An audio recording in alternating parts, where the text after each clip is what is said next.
Burundi wahawe ijambo kuko byemewe na nyiri ijambo. Yesu ashimwe Burundi ni Vestine na Dorcas. Twaje rero dufite igitaramo tariki 24 z'uku kwezi mu kibanza cya Source du Nil. Burundi wahawe ijambo kuko byemewe na nyiri ijambo. Burundi wahawe ijambo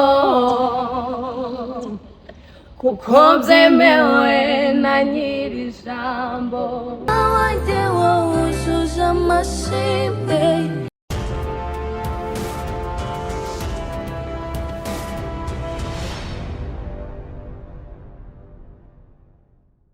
Anditse namwe babinyesha makuru mwaje kudutera iteka kudasanzwe aho twaje kwakira Vestine na Dorcas kuva mu gihugu cy'u Rwanda bari kumwe n'umumenyesha makuru yaburiye akabunywa umwe bamenyesha makuru bakunzwe cyane mu gihugu cy'u Rwanda Irene benshi muramuzi akaba ari nawe asanzwe ari manager wabo bakaba basanzwe bafite igiteramo itariki 23 azora ku munsi wa gatandatu kuri Source du Nil. Ni igiteramo kijanye n'impimbazamana, ni igiteramo twiteze abantu benshi ndetse ni igiteramo kizokwitabirwa n'abantu benshi mu kwizera kw'Imana. Turi kumwe kandi na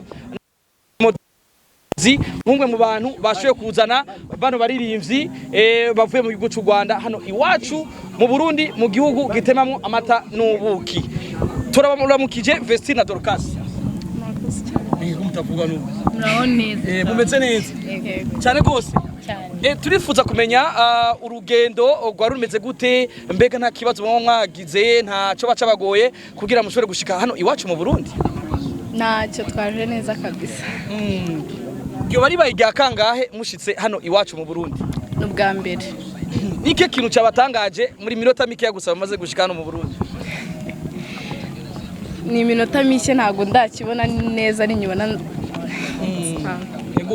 Dufise press conference ariko turifuza kumenya abarundi bitega iki na cyane cyane mukaba muri bamwe mu baririmbyi kazi bakunzwe cyane hano iwacu. Mu gitaramo muzokora ku munsi wa gatandatu abarundi bitega iki? Bitege kubona Imana, guhimbaza Imana, kubona ibyishimo bituruka mu gihugu cyayo, mbese no kubona imbaraga zo mu gihugu cyayo. Bitegure kubona ibintu byiza cyane kandi bifatika dushobojwe n'Imana. Turizera ko nibimuga bizomuguruka. Kubera Imana. Ibimuga bizogira gute? Bizomuguruka Irene, nawe tukuramutse.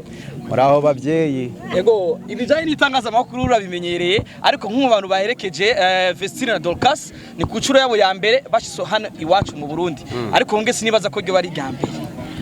Mugabo nanje ni ryambere. Ryambere mugabo? Ego mugabo. Wabonye gute mugabo? Mumeze neza kwe. Mumeze neza. Ariko niko nabonye abantu beza, mufite amasura meza, murasa neza, bivuze ko mufite n'Imana muri mwebwe. Tuje gutarama, ibindi rero ni muri press conference.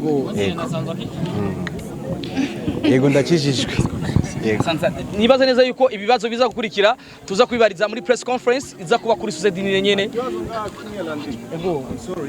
Hari amakuru avuga yuko kwanza turabaha kazi Burundi. Hari kibazo kivuga yuko mwari kuzoza Burundi, muci ariko ntivyakunze ko muza. Habaye ikibazo kihe? Mbega nivyo makuru ko avuga ko mwari kuza nimutaje, mbega nivyo canke cyo kibazo rero ribazo cyo kibazo ni cyiza ukibuka cyandika ahantu duhure muri press conference.